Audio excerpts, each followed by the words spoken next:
Hello, I'm Tara Brabazon and I'm the Dean of Graduate Research at Flinders University. Welcome to Vlog 116, VUCA. VUCA. Maybe VUCA if you're posh. We'll go with VUCA. It seems appropriate after our SOC week last week that we're deploying another acronym that has some promise and some interest and some intrigue in not only doctoral education space, but also the careers and the social structures beyond it. So this vlog comes via request once more from the wonderful Anne.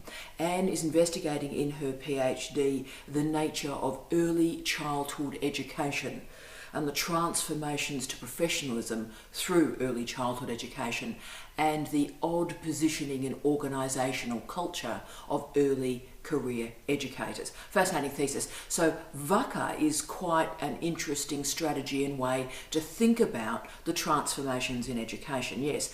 But the terms that I'm going to talk about today via VUCA, this has a lot more potential, I think, to think about you and think about your career right now and your career going forward. Who are you?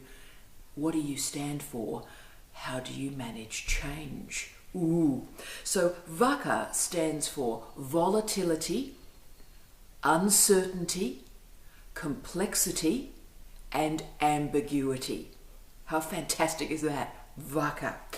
It's also fascinating in terms of its etymology. It comes from the US Army War College, and it came from a very interesting period. It came from the early 1990s where the Cold War had ended, and so the old rules about the evil Soviet Union and the white knight United States of America having a battle, those sort of easy ways of thinking about the political economy suddenly dissipated. And so who was the new threat? Who was the new army? How do we create a new environment to understand what's going on? Now, isn't it amazing how so many of the terms we deploy in understanding work, in understanding learning, in understanding education had their origins in the military? Obviously, the internet had its origins in the military, the ARPANET. So it's interesting that VUCA comes from the army. Really, really interesting. So once more, we're dealing with a term from military origins, and that's going to be quite important, I think, as we move this concept around. So VUCA tries to find a way to manage, to understand and shape an environment in which we don't know what's going on. How fantastic is that? And I think we can learn a great deal about the contemporary workplace inside and outside a university when we take VUCA seriously. Okay, so VUCA is a model. It is a strategy for change. It's also a theory to understand what's going on in our social structures. And they're theories to understand systematic failures, behavioural failures that lead into organisational failures. So this is really interesting stuff, and it offers a very significant commentary, I think, on the state of our universities, but also the state of the economy more generally. This is really gritty and interesting stuff. I've loved putting this vlog together this week, and I think it also conveys the challenges that exist in the contemporary workplace and the contemporary working environment. So let's just quickly go through the VUCA, the four, the V. The V is volatility. It recognises the speed of change that is occurring, and therefore it is difficult to understand. It's very difficult to track the changes or map the changes, let alone predict them. So the volatility. U is the uncertainty, the unpredictable nature of the economy right now. Trump, anyone? Brexit, anyone?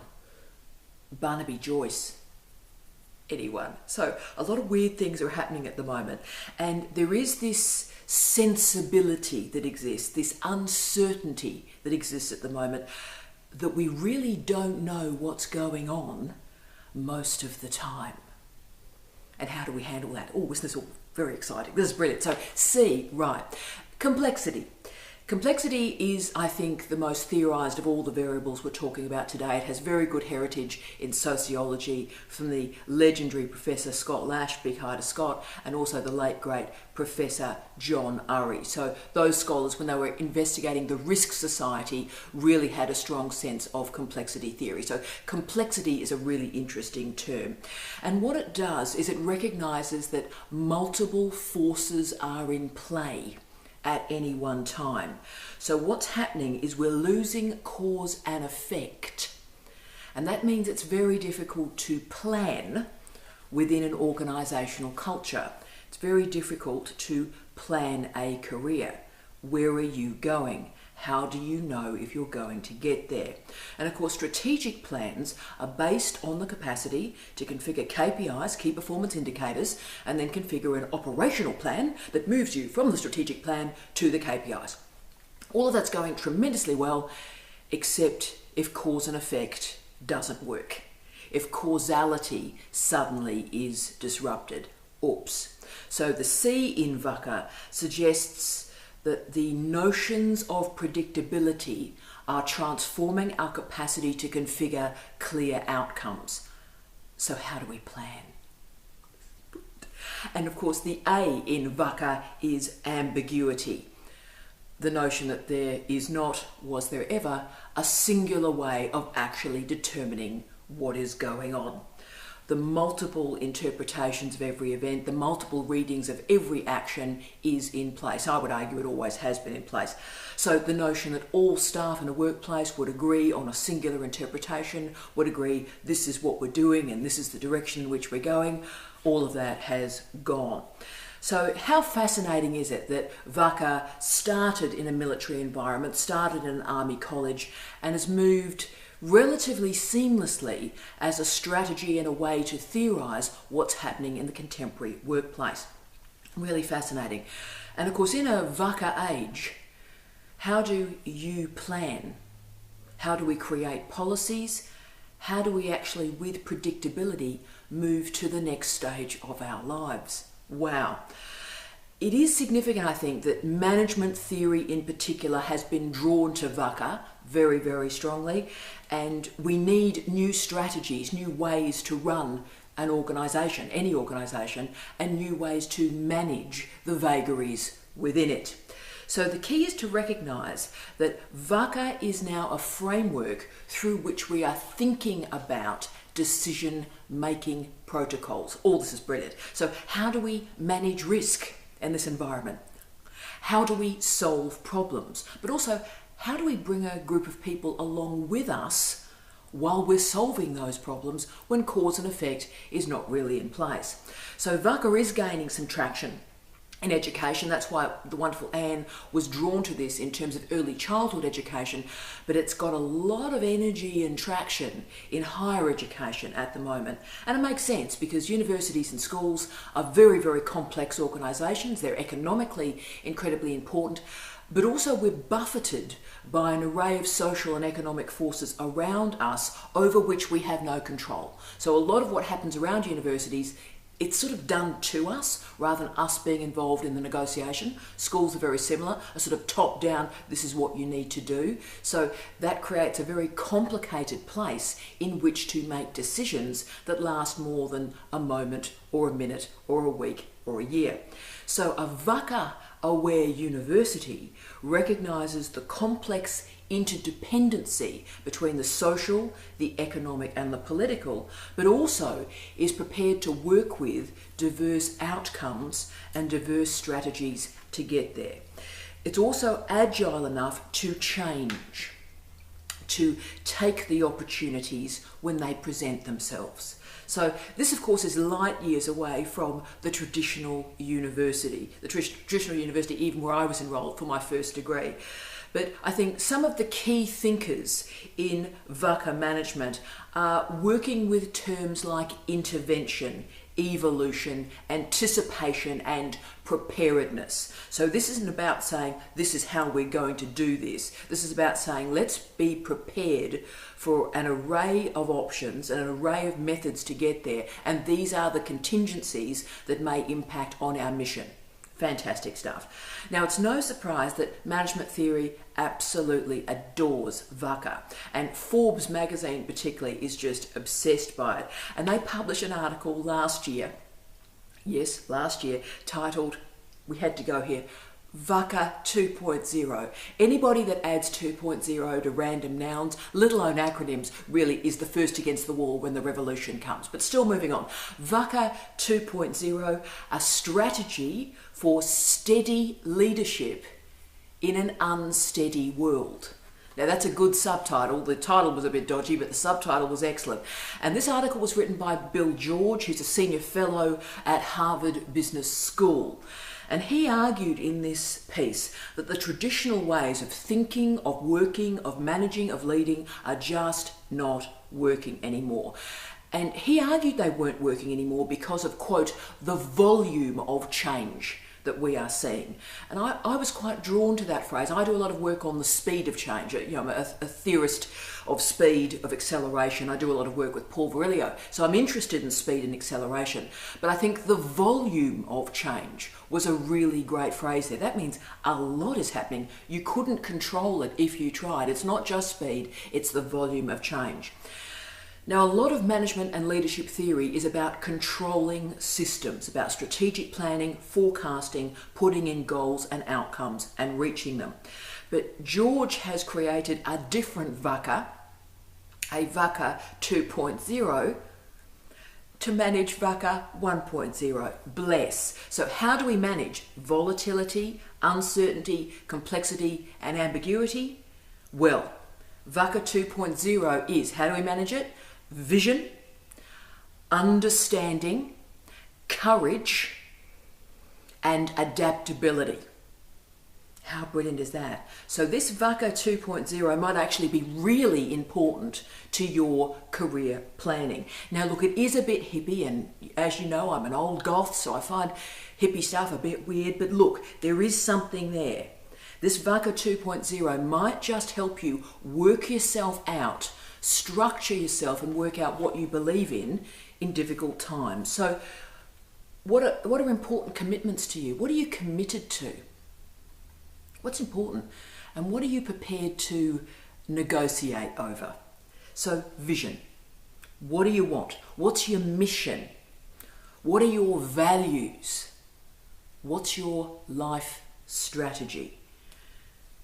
What's important to you, and therefore what external variables, this is risk management, what external variables exist around you that might pull you away from that vision? Wow. You, understanding, that is understanding the nature of the workplace, of universities, the nature of the economy, understanding the bigger context around you. What are the strengths of your colleagues? What are the weaknesses of your colleagues? And how do you open yourself up to listen to the views of others and really listen and transform your thinking with intellectual generosity, understanding? C, love this one, courage, the capacity to take risks. And this meant a lot to me because if there's a characteristic of the first 15 years of my academic career, it is that I was simply very happy to settle, to sit in my little university and do, I hope, a wonderful job, but really be very cautious, be very, very careful.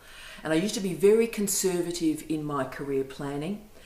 And when I freed myself from that little tiny bubble or nest, my career opened up like a flower. So yes, risks can hurt you, but risks can also make your life. Jump and the net will appear.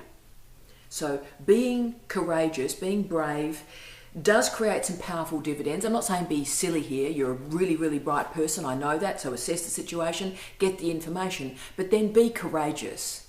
Take a risk and you will gain benefits from doing so. Okay, the last one, A. Love this one too. Adaptability. That is the capacity to survive, but also to change and to be flexible in a really volatile environment. This is key, I think. So really, this is the capacity to recognize the world has changed, the world is changing, and I've got to go with the groove thing. I've got to change with it. Now, maybe because I've moved around the world, I've worked in the best universities in the world, I've worked in the worst universities in the world. I've seen the incredible diversity of higher education and all its light and shade and fabulousness and weirdness. So adaptability is what you need to do. So I've probably been living that for the last 10 years of my life, being able to land in a new country, in a new university like a cat, and make it work for you, okay? So adaptability is the skill. A lot of the universities that we attended to do our first degree, particularly people my age, those universities are gone. They're gone. We can pretend with nostalgia that they still exist, but those institutions have gone. We have to adapt to the new modes and modalities of higher education if we're going to survive.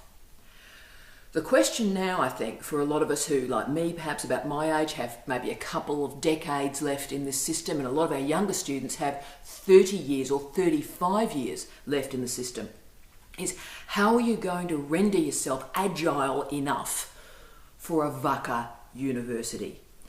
Agility is becoming the major word, I think, of this decade. And we've got this slightly awkward phrase that makes me sort of cringe a little bit, but the phrase is the learning agile. The learning agile. Now, if anyone is part of this group, the learning agile, it is a PhD student. It's like those conversations we had in those vlogs on the knowledge economy. If anyone's a citizen of the knowledge economy, then hello, it must be a PhD student. So it really is up to universities and also people like me to talk about the value of your degree, the capacity, the passion, the joy, the interest of doing a PhD and the skills you gain on the way through for a VUCA world. So the nature of a VUCA world is every single one of us is going to have to learn and learn quickly. What worked yesterday is probably not going to work today. And the thing is, isn't that what research teaches us? Isn't that the point of research? We can hope or we can predict that that will be the outcome, but you know what? It often isn't. Research prepares us for unusual outcomes, unpredictable outcomes, and we learn to handle it, manage it, systematize it, and go again. So do have a think about the use of VUCA to understand contemporary work, the workplace. We see once more that completed PhDs and all our PhD students can really operate well in this new environment. You may not work in a university after your graduation. About 60% of you won't work in a university, but you too will be working in a VUCA environment, a VUCA job. But you are really well prepared for this new age. And who knew this was even a thing? But it is, and you are ready for it. So thank you to the wonderful Anne for this fascinating suggestion. I've really enjoyed preparing this vlog. And as always, I wish you love, light, and peace. Tea out.